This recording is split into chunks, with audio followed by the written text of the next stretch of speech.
Hello friends, welcome back to our channel online berry और मेरा नाम है हर्षित बेरी। आज के हमारे वीडियो का टॉपिक काफ़ी ज़्यादा इम्पॉर्टेंट होने वाला है क्योंकि आज मैं इस वीडियो में बात करने वाला हूँ concept and importance of running sponsored ads on Amazon, Flipkart और मीशो। इस वीडियो में आप लोगों को बताऊंगा कि आपको जो ये स्पॉन्सर्ड एड्स हैं वो ई कॉमर्स मार्केट प्लेस पे रन करने चाहिए या नहीं चाहिए। अगर रन करने चाहिए तो किस स्ट्रेटेजी से, किस तरीके से रन करने चाहिए जिससे आपको कभी भी स्पॉन्सर्ड एड्स की वजह से नुकसान या लॉस ना हो। साथ ही साथ उसका ज़्यादा से ज़्यादा बेनिफिट आप कैसे उठा सकते हैं और क्या स्ट्रेटजीज़ को फॉलो करके आप अपने बिजनेस को ग्रो कर सकते हैं। और इस वीडियो में मैं सारे जो मिसकंसेप्शंस हैं उनको और डाउट्स हैं उनको भी क्लियर करने का काफ़ी ट्राई करूँगा। साथ ही साथ मैंने देखा है वीडियोस हैं यूट्यूब पे काफ़ी, तो जो यूट्यूबर्स हैं, ट्रेनर्स हैं, वो बात कर रहे हैं कि आधे लोग बोल रहे हैं कि स्पॉन्सर्ड एड्स रन मत करिए, only and only organic sale लाने पे फोकस करिए, और आधे यूट्यूबर्स, आधे ट्रेनर्स बोल रहे हैं कि स्पॉन्सर्ड एड्स रन करिए और उससे ही आपका बिजनेस ग्रो होगा। तो हमारे एक्सपीरियंस से हमारा क्या पॉइंट ऑफ व्यू है और हमें क्या बेस्ट लगता है आप सभी new as well as old sellers के लिए, वो मैं बात करूंगा इस वीडियो में। और इस वीडियो को देख के आपका होपफुली आपके जो सारे डाउट्स हैं related to running sponsored ads वो क्लियर हो जाएंगे। तो ज़्यादा देरी नहीं करते हुए वीडियो को शुरू करते। तो आप लोगों को स्पॉन्सर्ड एड्स रन करने चाहिए या नहीं चाहिए, क्या सही है आपके लिए, ये मैं एक छोटे से एग्जांपल से आपको समझाने का ट्राई करता हूँ। तो हम बात करते हैं ऑफलाइन मार्केट की। तो आप ये नोट करिएगा कि आज से 10 से 15 साल पहले की बात करें तो आपके एरिया में कोई भी अच्छे लेवल का शोरूम या रेस्टोरेंट कुछ भी ओपन होता था तो वो उसको बहुत ज़्यादा वो मार्केटिंग पे फोकस नहीं करता था।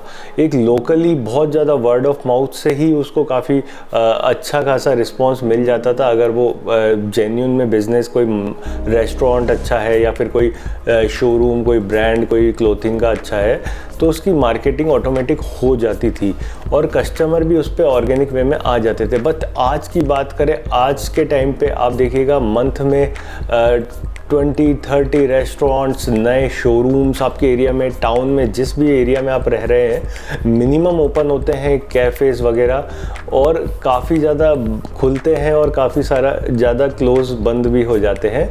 उसका मेन रीज़न रहता है या तो उनके पास एक यूनिक प्रोडक्ट हो, यूनिक टेस्ट हो, या कुछ भी उनके ब्रांड में यूनिकनेस हो, या फिर वो प्राइसिंग में बहुत ज़्यादा मतलब एग्रेसिव हो, या फिर कुछ ना कुछ उनका ये हो। और ये सब नहीं हो, कुछ यूनिकनेस नहीं हो, या फिर कोई प्राइसिंग स्ट्रेटजी या कोई डिफरेंशिएशन नहीं हो, तो उनको हाईली डिपेंडेंट रहना पड़ता है मार्केटिंग पे। उनको मार्केटिंग करनी पड़ती है। वो अलग अलग तरह के जो भी एक मीडियम या अच्छे लेवल पे जो ये सारे बिजनेस ओपन हो रहे हैं आज के टाइम में, आपकी लोकल सिटी की बात कर रहा हूँ, नोट करिएगा, वो डिफरेंट न्यूज़पेपर एड्स कर रहे हैं, कई लोग FM एड्स करते हैं, कई बिजनेसेस इंस्टाग्राम और फेसबुक पे लोकल टारगेट करके regional ads, Google ads run करते हैं। तो कहने का मतलब ये है कि हाथ पैर मार रहे हैं, सब दिमाग लगा रहे हैं as compare to old times. मतलब 5 साल, 10 साल, 15 साल पहले से ज़्यादा अभी ऐसा कर रहे हैं। क्यों कर रहे हैं? वो उनको मज़ा नहीं आ रहा है खर्च करने में मार्केटिंग पे।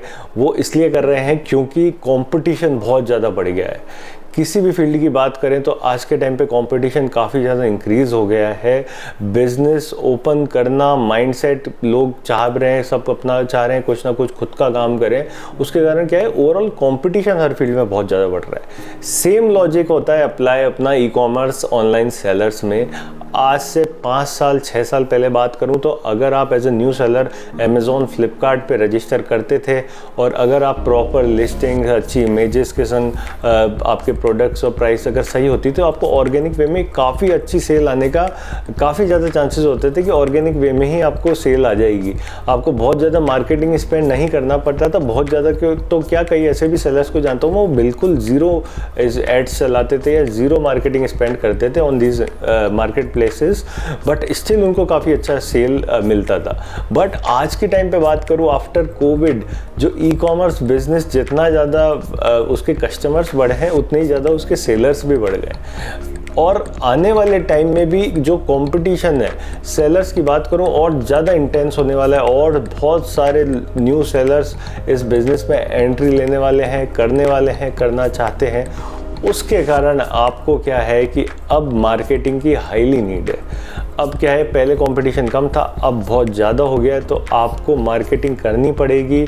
आप फ्लिपकार्ट में हैं तो फ्लिपकार्ट के अंदर ही सेलर्स का आपस में इतना ज़्यादा कंपटीशन है कि आपको उन सेलर्स से मतलब इमेजेस, लिस्टिंग, प्रॉपर प्राइसिंग के अलावा भी आपको स्पॉन्सर्ड एड्स रन करने ही पड़ेंगे।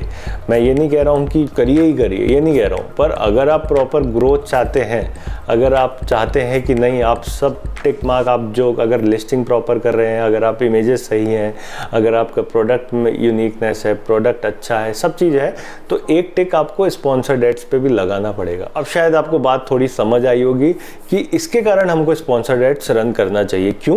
क्योंकि इंटरनल कंपटीशन बहुत ज़्यादा हो गया है। तो हमारे जो इंटरनल कंपटीशन है, उस कंपटीशन में थोड़ा आगे, दूसरे सेलर से आगे निकलने के लिए हमको स्पॉन्सर्ड एड्स रन करने चाहिए, करने पड़ते हैं। तो अब सेकंड पॉइंट ऑफ व्यू से मैं बात करता हूँ कि ये जो स्पॉन्सर्ड एड्स हैं, ये जो मार्केट प्लेसेस है, अमेज़ॉन, फ्लिपकार्ट, इनको ये स्पॉन्सर्ड एड्स से 100% प्रॉफिट होता है। क्यों? क्योंकि इन्होंने एक ये सिस्टम बना दिया है। इस पे मुझे नहीं लगता कि बहुत ज़्यादा इनका कोई टेक्नोलॉजी या बहुत ज़्यादा स्पेंड खर्चा होता होगा। 100% नहीं तो एक बहुत बड़ा अमाउंट ये जनरेट करके देते हैं। जैसे कि कोई सेलर अगर एक साल में अगर 1 लाख का भी ऐड चलाता है तो उससे बहुत मेजर पार्ट जो है इनके प्रॉफिट में जाता है। तो उसी के कारण क्या है कि मार्केट प्लेस भी बहुत ज़्यादा रिकमेंड करने लग गए हैं सेलर्स को कि आप स्पॉन्सर एड्स चलाइए, आपका सेल ग्रो होएगा। आपके अकाउंट मैनेजर कॉल कर करके आपको बोलेंगे कि आप स्पॉन्सर एड्स रन करिए, आप सेल आ रही है इसमें तो रन करना बहुत ही ज़रूरी है। तो ओवरऑल सीन ही यही है कि ये मार्केट की तो नीड है ही, साथ ही साथ इन मार्केट प्लेस को भी उससे मोटा पैसा मिल रहा है। ये सिंपल सी बात है। तो ठीक है कि उन्होंने इतना बड़ा प्लेटफॉर्म बनाया, तो ठीक है वो कर सकते हैं, इस एक फीचर डेवलप करा और वो फीचर की नीड भी है सेलर्स को ग्रो करने के लिए। तो अगर इससे वो पैसा बना रहे हैं, उनका बिजनेस है, वो भी आखिर में बिजनेस ही कर रहे हैं, तो हम इसमें बहुत ज़्यादा उससे वो नहीं हो सकते कि यार ये हमको करना पड़ रहा है। ठीक है, ऑफलाइन करेंगे तो ऑफलाइन में भी अलग अलग तरह के एडवर्टाइजमेंट होते हैं। हम ऑफलाइन जो बिजनेस है उनको वो करने पड़ते हैं। आप लोग सब ऑनलाइन से जुड़े हैं तो आपको ये करना पड़ेगा। तो इसी के कारण क्या है कि स्पॉन्सर्ड एड्स ओवरऑल मैं यही बात करूंगा कि अभी के टाइम में 2022 में स्पॉन्सर्ड एड आपके ई कॉमर्स बिजनेस की ग्रोथ के लिए एक इम्पॉर्टेंट पार्ट है। आप सभी को ट्राई करना चाहिए। तो अब आप लोगों को पता लग गया कि स्पॉन्सर्ड एड्स एक इम्पॉर्टेंट चीज़ है आपके बिजनेस की ग्रोथ के लिए, और खासकर ई कॉमर्स बिजनेस में अमेज़ॉन, फ्लिपकार्ट, मीशो पे। तो आप लोगों को ये तो पता लग गया, बट हो सकता है आपके माइंड में अब सवाल आ रहे होंगे कि सर आप ये बताइए कि स्पॉन्सर्ड एड ठीक है हम रन कर देंगे, पर कितना करें, कितना बजट डालें उसमें। हमारे पास लिमिटेड बजट है आप लोगों के पास, तो कितना आप करें, कितने टाइम के लिए उसको स्पॉन्सर्ड एड्स को रन करें और किस स्ट्रेटेजी से करें कि उसमें लॉस ना हो। तो ये सारे सवाल आपके माइंड में आ रहे होंगे, तो इनको क्लियर करने का मैं ट्राई करता हूँ। तो देखिए, स्पॉन्सर्ड एड्स अगर आप बहुत ही ज़्यादा स्मॉल स्केल सेलर हैं और आपका उतना बजट नहीं है, बजट फाइनेंसेस एकदम टाइट हैं, आपके पास कम है, तो मैं यही रिकमेंड करूँगा, एक कैंपेन मिनिमम 1000 रुपीज़ का होता है।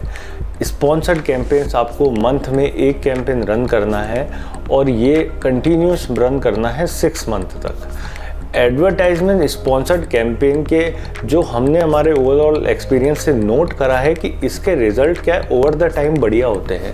आप जब फर्स्ट कैंपेन करेंगे तब आपकी उतनी आरओआई नहीं आएगी, बट जो आपका फर्स्ट कैंपेन से जो सेकंड कैंपेन है उससे आपको समझ भी आ जाएगा किस तरीके से करना है। जो फर्स्ट में आपने गलतियाँ करी हैं वो भी आप करेक्ट कर देंगे, तो इस तरीके से इम्प्रोवाइजेशन होता जाएगा आगे चल के। तो आप कभी भी ये देखिए, एक कैंपेन चला लिया, उसको बंद कर दिया, फिर कभी नहीं चलाया, फिर 2-3 महीने बाद एक चला लिया, ऐसे कभी भी नहीं करना है। स्पॉन्सर्ड कैंपेन को आप भले ही रेगुलर मत करिए, बट कंसिस्टेंट करिए। कंसिस्टेंट का क्या मतलब है, अगर आप बहुत ही स्मॉल स्केल सेलर है, मैंने बता दिया, और बजट टाइट है, तो एक कैंपेन आप मंथ में बना लीजिए कि हाँ भाई इस पर्टिकुलर डेट से, जैसे आपने बना लिया 5 to 10 एवरी मंथ मैं एक कैंपेन चलाऊंगा 5 दिन का, 5 से 6 दिन का, तो आप हर महीने चलाइए उसको, ठीक है। बजट आप अपने हिसाब से देखिए कि आप कितना अफोर्ड कर सकते हैं, कितना आप चाहते हैं, कितना आपका ओवरऑल फाइनेंस है, उस हिसाब से करिए। मिनिमम 1000 का करिए, उसके बाद ज़्यादा कम वो आपके ऊपर है। तो अगर आप मीडियम स्केल सेलर हैं, अगर आपके पास थोड़े से फाइनेंसेस है, आप ये सोचते हैं कि आपके वेयर हाउस में एक थोड़ा सा आपने ज़्यादा स्टॉक रख रखा है, तो आपको वो क्लियर भी करना है क्योंकि वहाँ पे भी तो आपका मनी ब्लॉक पड़ा हुआ है, तो आप थोड़ा सा अफोर्ड कर सकते हैं मार्केटिंग में। तो मैं आपको रिकमेंड करूंगा कि आप मंथ में 2 स्पॉन्सर्ड एड्स कैंपेन जरूर रन करिए, मिनिमम 5 to 7 डेज़ के बीच में। मतलब 5 दिन की एक कर ली, फिर थोड़ा सा गैप ले लिया, फिर 5 दिन की एक स्पॉन्सर्ड एड्स रन कर लिया। बजट आप डिसाइड करिए, आप देखिए आप कितना कर सकते हैं। मिनिमम 1000 का पर कैंपेन बजट आप लेके चलिए। तो ठीक है, आपको स्पॉन्सर्ड एड्स इस तरीके से रन करना है और साथ में उसको कंसिस्टेंटली करना है। 6 महीने तक तो करना ही करना है। उसके बाद आप देखिएगा किस तरीके से रिजल्ट आ रहे हैं, आप सेटिस्फाइड हैं या नहीं है, उस हिसाब से आप देखिएगा। बट अगर आप एक स्पॉन्सर्ड एड्स के फीचर को एक थोड़ा ढंग से यूज़ करना, ट्राई करना, तो मिनिमम उसका टेन्योर है 6 मंथ। 6 मंथ तक आप कंटिन्यूस नहीं, कंसिस्टेंटली रन करना है। फिक्स बना लीजिए, 2 कैंपेन रन करने हैं महीने के, थोड़ा थोड़ा बीच में गैप दीजिएगा। 5 to 10 कर लिया, 5 to 10 एवरी मंथ इस डेट पे कर लिया, फिर आप 20 to 25 की इस डेट पे कर लिया। तो ये कंटिन्यूस आप 6 मंथ तक रन करिए और जो भी आपकी पास्ट में मिस्टेक्स होती जा रही है स्पॉन्सर्ड एड्स को रन कर, उनको करेक्ट करते चलिए। तो आपके जो रिजल्ट्स हैं वो काफ़ी ज़्यादा इम्प्रूव होंगे आगे चल के, और जो आपको ROI आएगा वो भी काफ़ी ज़्यादा इम्प्रूव होता जाएगा। अब एक बात करते हैं कि स्पॉन्सर्ड एड्स को किस तरीके से रन करें कि लॉस नहीं हो। देखिए, एक तो आप ये माइंड से निकाल दीजिए कि आपने 1000 का कैंपेन अगर रन करा और आप ये चाह रहे हैं कि मेरे इसी कैंपेन में इतना माल बिक जाए कि मेरे को 1000 का प्रॉफिट हो जाए, जिससे मेरे को एकदम पैसा वसूल हो जाए उस कैंपेन का। तो फर्स्ट बार में तो ये होना मुश्किल है, हो सकता है हो जाए, बट इसका एक्सपेक्ट करना ही एक मैं कहूँगा सही बात नहीं है। आप स्टार्टिंग में एक्सपेक्ट मत करिए। हाँ, 1, 2, 3 महीने 4 महीने बाद आप एक्सपेक्ट कर सकते हैं, अगर आप कंसिस्टेंटली कर रहे हैं तो, और सही तरीके से कर रहे हैं तो। तरीका क्या सही है ये भी हम आने वाले वीडियोज़ में बताएंगे, आपको स्पेसिफिक बताएंगे। और बट मैं ये बोलना चाहूँगा कि आप जब स्पॉन्सर्ड एड्स रन करते हैं, फॉर एग्जाम्पल आपने किसी 5 SKU पे स्पॉन्सर्ड एड्स चलाए अपने, ठीक है, वो मीडियम परफॉर्म करे, आपका 5 से 6 का ROI निकल के आया, ठीक है। अब आपको लगा कि यार मेरे 1000 रुपये लग गए, पर ओवरऑल जब आपने नेट प्रॉफिट कैलकुलेट करा रिटर्न हटा के, तो आपके मान के चलिए 500 ही आपके अकाउंट में आए। नेट प्रॉफिट की बात कर रहा हूँ मैं, रेवेन्यू सेल्स की बात नहीं कर रहा हूँ। 500 आए तो आप देखेंगे इस स्पॉन्सर्ड एड से मेरे को 500 का लॉस हुआ। बट इस तरीके से मत सोचिए, 500 का लॉस हुआ स्पॉन्सर्ड कैंपेन से, मानता हूँ, पर कब तक 500 का लॉस हुआ?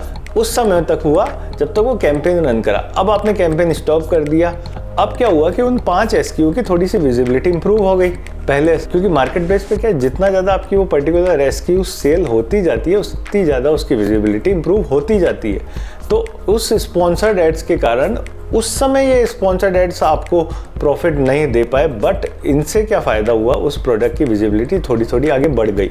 उसके कारण जब आपने स्पॉन्सर्ड एड्स बंद कर दिए चलाना, तब क्या हुआ, वो उनकी जो पहले सेल आती थी उससे 10% 20% सेल थोड़ी सी इंक्रीज़ हो गई।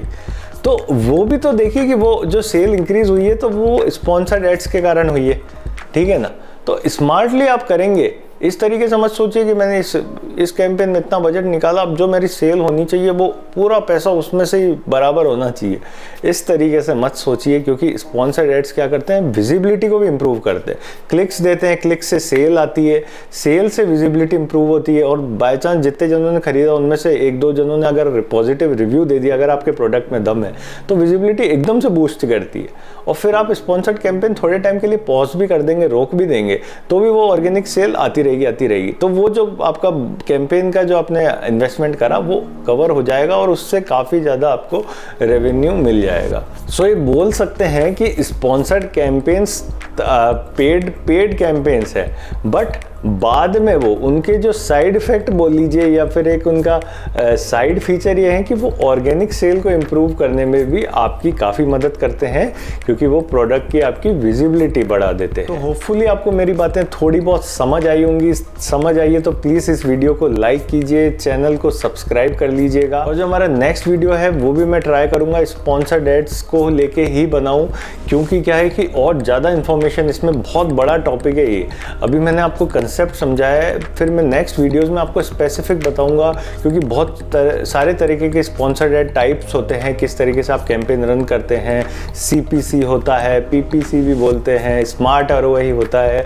तो बहुत सारे तरीके के कैंपेन होते हैं, कब कौन सा रन किस SKU पे किस तरीके से रन करना चाहिए वो हम आने वाले वीडियोस में भी आपको बताएंगे। और साथ ही साथ अगर आपको ये सारी चीज़ें अगर थोड़ा सा कॉम्प्लिकेटेड लग रही हैं और वीडियोस में समझ नहीं आ रहा है, तो आप हमारे दिए गए व्हाट्सएप नंबर पे हमें कांटेक्ट कर सकते हैं। हम आपको पर्सनलाइज ट्रेनिंग देके ये सारे कंसेप्ट समझा सकते हैं, एक अच्छी तरीके से आपको ई-कॉमर्स की ओवरऑल ट्रेनिंग और बिजनेस ग्रोथ दे सकते हैं। तो अगर आप डायरेक्ट पर्सनलाइज ट्रेनिंग अगर ई-कॉमर्स की हमसे लेना चाहते हैं तो भी आप हमारे को दिए गए व्हाट्सएप नंबर पे हमें कांटेक्ट कर सकते हैं, नहीं तो आप नेक्स्ट वीडियो का भी वेट कर सकते हैं। तो चलिए मिलते हैं नेक्स्ट वीडियो में, बाय।